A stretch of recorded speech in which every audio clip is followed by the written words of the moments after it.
to my world of stuff. Just a short video for you today because I'm going to talk about a book. And I don't think there's a lot of YouTube channels that talk about books because they're not incredibly visual. Can't really put in lots of photographs and you can't put clips. But I want to talk about this particular book because it was sent to me by my very good friend, Mr. Neil Cole. Now, I have never met Neil, and I know he knows of me through Starburst and so on. And even though I've not met him yet, I do regard him as a friend. And he sent me a book which he's published. Now, Neil Cole, you may know, if you're a Doctor Who fan, he runs the Museum of Sci-Fi in the little village of Allendale in Northumberland, up in the Pennines. I've never been there either. But next summer, Neil, I'm going to visit the Museum of Sci-Fi. Neil is a massively creative Doctor Who fan. He's a fan of classic Doctor Who. I gather from certain comments in his book, which I'll refer to in a moment, that he's not a big fan of modern Doctor Who, and that's absolutely fine, but he doesn't necessarily feel the need to go online and shout and scream about how his childhood's been defiled and so on. But there we are. That's different levels of Doctor Who fans for you. Neil is very creative. He's worked for years as a teacher, but in the back of his mind, he wanted to create a museum. He wanted to create a museum of the classic era of Doctor Who, which he adores so much.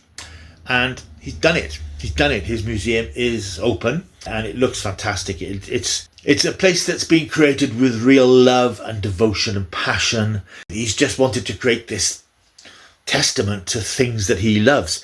And he's written a book. Anyway, that's what I'm coming to. He's written a book, which is the first of several books, I think. It's called It Belongs in a Museum: Searching for Treasures from Classic Doctor Who. This is the first volume, and it focuses on Patrick Troughton's time as Doctor Who, 1966 to 1969. I'll tell you a bit more about the book in a moment, but what Neil wanted to do, he wanted to gather together as many artefacts and representations of classic Doctor Who, the period he particularly adores. And I know that over time he's now collected lots of bits and pieces from other science fiction shows, American shows like Planet of the Apes, Buck Rogers, things from the UK like The Tripods and Blake 7. He's got lots of things, and because the reputation of the museum is growing, more things are gravitating towards him. And Neil is this extraordinary, multi-talented man who can not only write, because this is a very well-written book, he can draw. He does some fantastic illustrations of Doctor Who monsters here, which are just outstanding. And they're all done on biro. It's extraordinary. He, a bit of an architect, because he constructed this museum from the cellar of the new house he moved to with his family in Allendale. He's also very good with his hands because he gets a lot of these artifacts sent to him and they're falling apart. I think most recently I've noticed online he's had things like the original Scarrison puppet from Doctor Who's Terror of the Zygons. And he's managed to restore it and recreate it and make it look like it did on screen. And I know he's done that with a Triffid as well from the BBC Day of the Triffid series. I think he was given an original rotting model by, I think, Margot Hayhoe, who's worked on the show. And he's recreated this thing and makes it look like it did on screen. He's got all these incredible creative urges and impulses, and he's brought them all together, not only in the museum, but also in this terrific book, which I've just finished reading. Again, thank you so much to Neil for sending me this. That was a book which was on my radar, something I wanted to get hold of, but Neil very kindly sent it to me to review. There is a review, or will be in a review, live on Starburst's website very soon. But this book is, again, like the museum itself, it's a labour of love. And it's written with a real sense of passion and enthusiasm. And I'm exhausted reading it because as somebody who struggles to put his slippers on in the morning, I admire the tenacity and the determination that he'll show in making this museum, this childhood ambition of his, come to life. And the book chronicles in 3 specific sections how the museum's come to life and what it's got and what he knows is out there in terms of Doctor Who, Second Doctor artifacts, what he thinks might be out there. So the first part of the book is him explaining what the book is, how it came about, how he decided he wanted to become not just a collector of Doctor Who memorabilia, but also a displayer of Doctor Who memorabilia. And he explains about how he came to be a collector, and that very specific collector gene that many fans have. I mean, I have it to an extent, but I will collect the readily available things. I haven't got the energy to pursue and chase things up. I would love to have just a small collection, some original props and things from Doctor Who, but as yet that's not happened. So I collect the easy to get stuff, you know, toys, the figurines and the Blu-rays and things. That's the reach of my collection. That wasn't enough for Neil. He wanted to own the things which he'd seen and fallen in love with on screen. And he explains in great detail and heartening detail how he made it all come about. He explains about the urge to collect and where his collection began and the things he had as a child and how plastic Daleks inspired him so much. The second part of the book is absolutely extraordinary. And you will probably be seeing some pictures as I'm talking. I don't want to spoil the book for you, but I'll give you some idea of what it looks like inside. He set about putting this museum together, and then having done that, he has, in the second part of the book, he looks back at the entire Patrick Troughton era of Doctor Who and looks at articles and items which he himself has collected, and he's got a few bits and pieces, production, design, drawings, documents, the occasional prop, and then he goes on to look at other props which he knows exists, various Cybermen chest units and helmets, and the servo robot from Wheel in Space exists in full, apart from its legs, and he knows where these things are, and he's tracked down, he's got photographs of them. Other things are a collection of rumours and stories about things that are believed to exist, hidden away in private collections here and in Australia. That sort of frustrates me a little bit. I think that if people have got these things that they know are cherished by lots of people, I understand you might not want to put them on display, you might want to lend them out, but let people see them, take photographs, put them online so people can just at least look at these things that they've watched on TV decades ago.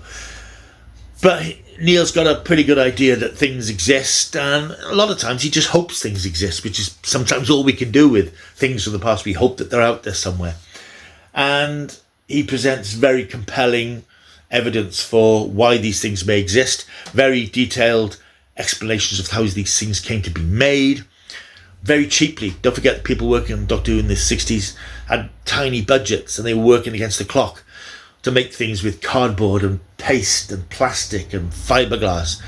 And these things just influence the minds of generations of people, including Neil. That's why this book exists. That's why his museum exists. And it's extraordinary to think that some of this stuff is still out there, that he knows about, some of it he's got, some of it he theorises might well be there, and he's heard of, I'm sure if you're plugged into this particular era of Doctor Who, you will have heard various rumours about this thing exists, that thing exists. Neil's gathered all that together and put forward the case for why a lot of the stuff still survives, despite the fact it was made for pennies, out of cardboard and bits of wood, and meant to last 1 or 2 sessions in the studio in 1967. It's just a great book, and it's so nice to read a book like this, because a lot of Doctor Who books these days are very glossy and slick, but empty. They're just telling you the same old things, the history of Doctor Who, the Doctor's adventures. But this is something different, because it is a very niche publication. Obviously, there may be a lot of you out there who are not remotely interested in the props of Doctor Who and bits and pieces that may or may not exist. But this appeals to real hardcore Doctor Who fans who want to know what's out there, who want to know what exists of the early days of their favourite programme. And Neil has brought it all together under this one umbrella, this beautifully glossy, self-published book that is an essential, I would say, for anybody who's got a real love of classic Doctor Who, wants to know more than just, then the Doctor landed on this planet, met the Daleks, then he met the Cybermen. Some fans, and me included, want to know a bit more. We want to know behind-the-scenes stuff. I always find that fascinating, which is why I really like the documentary features on the Blu-rays and so on that take you into the heart of the making of the series. And this book does that, into the beating heart of the series back in the 60s. And this tells you how BBC created magic without realising it on a shoestring budget, and how a lot of what they made disappeared, was destroyed, but how tantalisingly some of it is still there somewhere. And hopefully one day we will get to see some of this stuff. So that's It Belongs in a Museum by Neil Cole, with an introduction by Margot Hey-Ho. Hey-Ho. It's available now. I will leave in the description the details of how you can get hold of it. It's a must-visit, I think, destination, and it is hundreds of miles away from me, but I'm going to get up there next year. So I hope you've enjoyed this little review of a book. It's an unusual thing for somebody to do on YouTube, but I think this is a book that Doctor Who fans will want to see and want to have access to, and if I can help spread the word, I'm happy to do so. And I've put some illustrations across the way, but not too many, because I don't want to spoil the many treats in store in this terrific book.